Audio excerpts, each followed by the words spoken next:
Зголемен број на пациенти и тешка ноќ на хируршката клиника и токсикологија. 2-годишно дете по прослава е примено на интензивна нега во 3 часот наутро со проектил во главата од огнострелно оружје и е во животна опасност.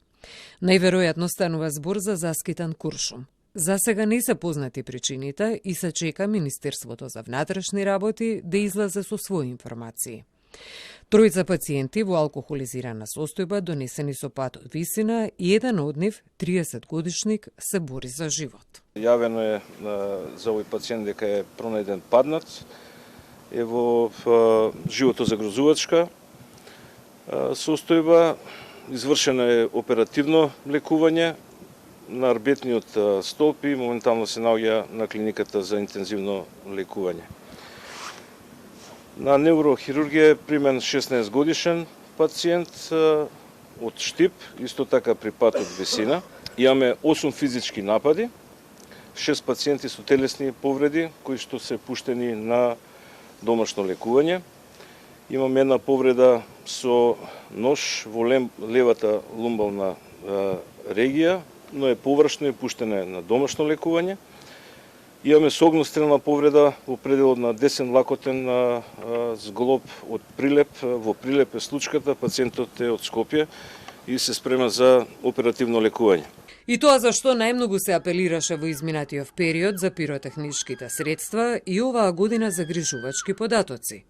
Двајца се примени на пластична хирургија, 2 деца на 12 и 13 години кои се примени за оперативно лекување на детска хирургија и во моментов се прави до диагностика, но и 69 годишен пациент со повреди од пиротехника.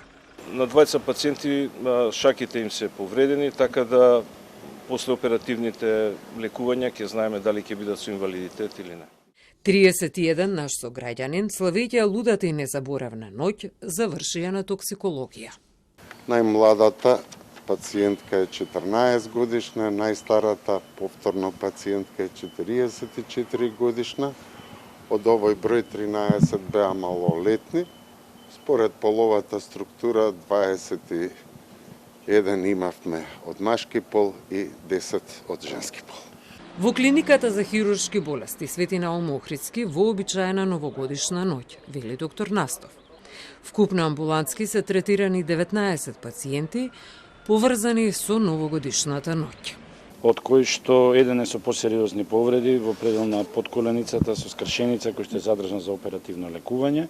Останатите пациенти се третирани амбулантски, од кои што 8 се повредени во физички пресметки, 6 се повредени од пиротехнички материјали. За лекарите загрижувачки е фактот дека и покрај бројните апели во континуитет за ризиците при употреба на алкохол и пиротехнички материјал, младите луѓе во многу ситуации ги игнорираат ваквите совети, што доведуваат до трајни последици, за што сведочи и последното деноноќе на дежурните екипи.